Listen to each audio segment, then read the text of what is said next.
Krincess here, back with the all new video. If you are new, welcome. Before we get into the video, make sure you like, comment, and subscribe. And if you end up liking my video, turn on post notification. Before we get into anything, little channel announcement. I was asked by XFS to host and commentate on the 28th. So make sure you guys tune in live 9 p.m.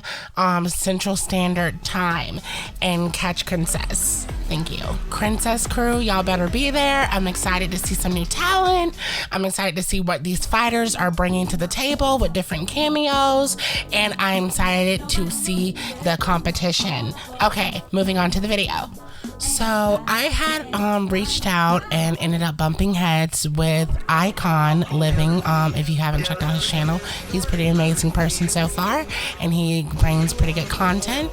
And we ended up colliding our ideas together for this video, and I wanted to get into it. I originally just wanted to do MK1 top OP characters for MK1, but you know, he kind of was like, you know, expand and do like the franchises that you're kind of familiar with, so we can do 9 and down. Let's get into it, which will also make a longer video for the Krincess crew. So let's get into the top 3 OP characters of MK in Krincess opinion, and Icon somewhat agrees with me. Okay, so first we're gonna get into MK9. Number 3 on the docket, it's Kenshi. You know, because you are the king of zoning in this game, you know, you have full screen attacks. You know, he still has his overhead that they did award him in 1, and then he had a lot of zoning attacks, and he also had a reflector in 9. I'm not sure about X, you know, like I told y'all before, I'm not really big on the X train, wasn't really around for that, but he did have a reflector in 9. He does not have that in 1, which is kind of interesting, but you know, we have cameos now. But he had a lot of safe zoning attacks, a lot of his attacks that were zoning you out. You know, a lot of people could be unsafe. His were safe. So much pushback, king of zoning, so he definitely had to be in the top 3 because it was annoying to go against a good Kenshi player. Now, number 2 on the docket is Cottage Cheese, aka Sonya Blade. You know, her agility in 9 was completely amazing. You know, able to do little crossovers, cartwheels, and then on these fast combos that she had, which she had a little bit of mix-ups, not too many, but on these fast combos she had fast meter gains, but the main core thing was her damn fucking onion rings that, you know, people would go in there and just start spamming and spamming. You know, it was really sad that y'all took Cottage Cheese out of 9. You know, I had got some tea when I had looked up how people felt about MK9 Sonya.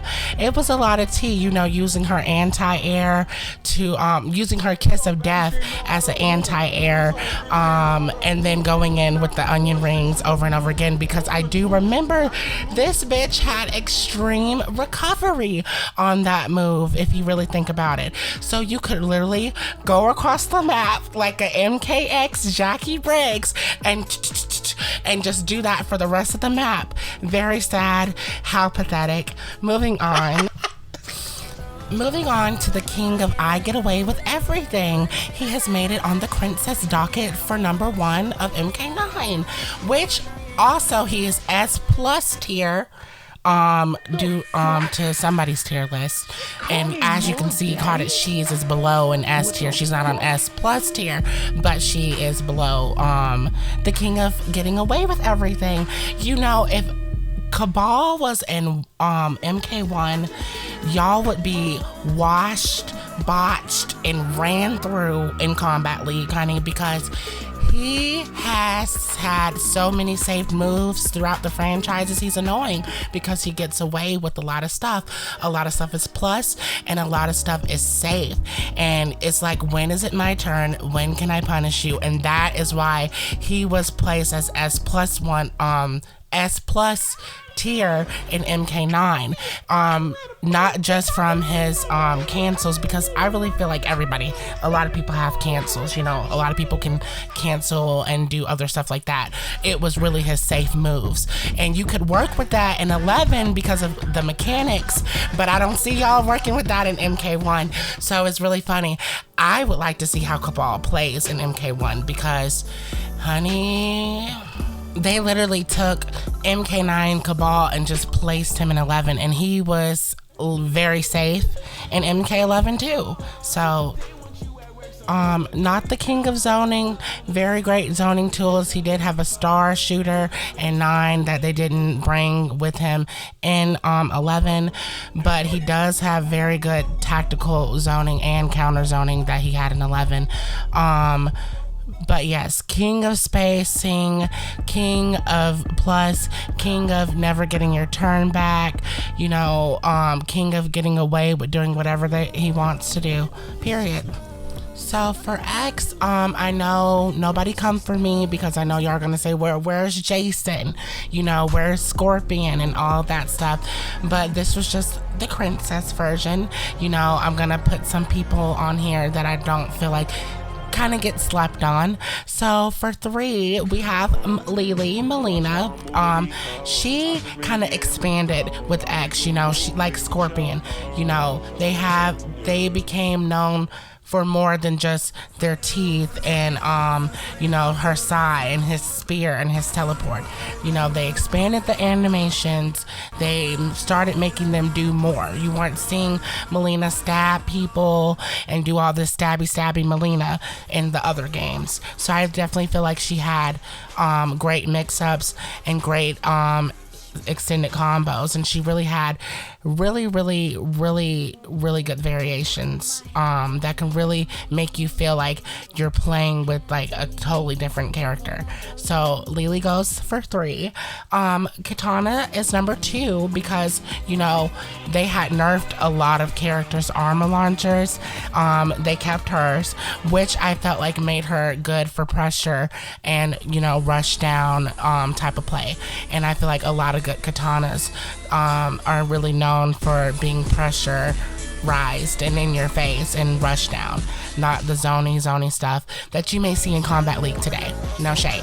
And I don't want to hear any comments like, well, Krincess, what about Cassie Cage? Well, no, Cassie Cage was not the queen of corner combos. Did she have some good ones? Yeah, but it wasn't compared to Katana. The way they made Katana's moveset in X, it was like she was built for the corner, period. And for number 1, it would have to be Ermac, aka Mummy, because he had great neutrals, and you know, he had a lot of meterless combos as well. And I just really liked his sorcerer magic and how they used him in this game. He was very annoying to go against because he was basically, don't come for me, no shade, but he was low-key the Shang Tsung in this game. To be very clear, he just couldn't shapeshift or anything like that. Moving on. So now that's where it gets a little juicy. Moving on to MK11. So for number 3, we all obviously we have Subway. You know, aka Scrub Zero. No shade to the people that utilize him correctly, but you know, y'all always want to talk about Scorpion Wi-Fi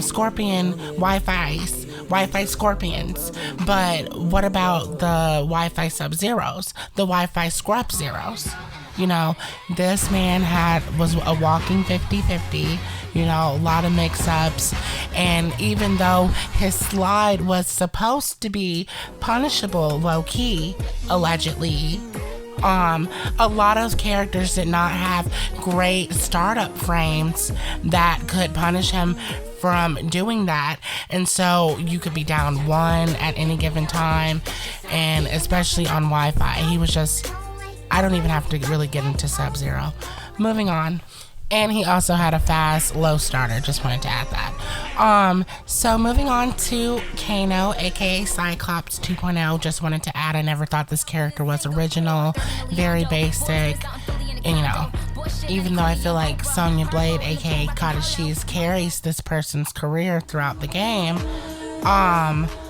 They made him very nasty in 11. Plus on combos in the corner, then giving him a Molotov to increase damage, and of course if you're blocking chip damage, then you know he had a KB that was basically for counter zoning. You know, if he caught you trying to throw something at him, he gets the KB, which gives him a lot of damage, and then he's able to get across the map very quickly with his roll. Very annoying. I hate Kano. Hate it. I didn't even want to fucking talk about it. Okay, moving on. So before I get into the number one for MK11, I just had to do the honorable mention, which would be Seti Betty, aka Cetrion, because you know the bitch was able to grab you with her branches or leaves, you know, whatever you want to call them, from across the map at any given angle. You know, she had different directional rocks. You know, one would go down, and then one would go across the entire map, and then she could, you know, burn you with her light. Very zoning to the point where people will use her to troll, and definitely the earthquake move that could catch you anywhere if you were standing and not blocking low. So, and she could also cancel that too, by the way. And then she had, was it her forward 2? Her forward 2-4? I want to say it was her 424, which was that little spammy thing that a lot of people would use where she twirls around and, you know, stuff like that. But unless you were a Jade main like me, you weren't going to have a really nice time with Cetrion because, you know, very hard to get in. Queen of zoning in that game, and you know, that's just really odd what I have to say about it. She definitely deserved an honorable mention because the strong zoning that she was able to have in this game. Moving on to Aunt Jemima, aka Jacqueline Briggs. You are on the docket for number one because the upgraded variation was, you know, it was a motherfucker to deal with. You know, a lot of people weren't able to punish her as fast when she's just jumping over across the map, you know, and then she can do these super mighty fist uppercuts that they gave to Sindel in 1 now. Let's be very clear. But she had these super fast uppercuts that she could just spam while still gaining pressure on you. It also felt like it was never your turn because of her breath cancels that she could just do that really was... It's almost like the cancels that they gave her was so good and so fast of a cancel that they were almost unrecognizable when you were fighting her. Like, you know how you can see a cancel or whatever? She did it so fast that she was so able to continue another combo to the point where you just didn't know what the fuck to do. And not to mention the blue fire that they wanted to add and give her when she was able to be in the corner with you, and which also was like a Kano Molotov thing, chipping your damage away while still being on you. Completely fucking broken, and that's why your ass made it to number one, ho. Okay. For number 3 on MK1 docket, obviously Raiden. A lot of safe moves, a lot of plus combo strings. I just don't get one thing though.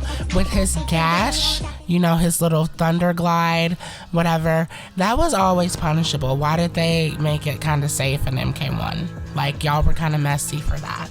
And you can only punish him for it if he's like, does it really very close to you sometimes, or if he's in the corner, which makes him have no big pushback from it. Just didn't really get that part. Kenshi, obviously because of Sento, banks it to number 2.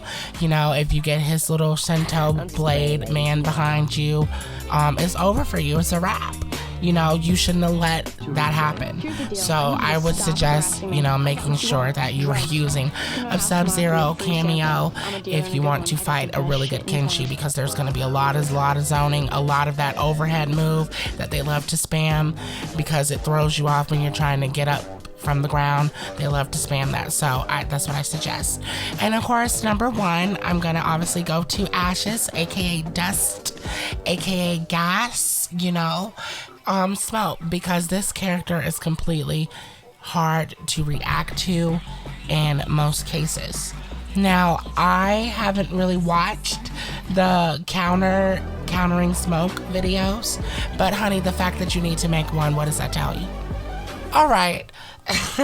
If you want to know more information about, you know, why I kind of dislike smoke or whatever, you can check out my boycott smoke video that I kind of threw him in as a topic in one of my videos. All right, guys, that is all for today. I hope you guys liked it. If you like it, give it a thumbs up.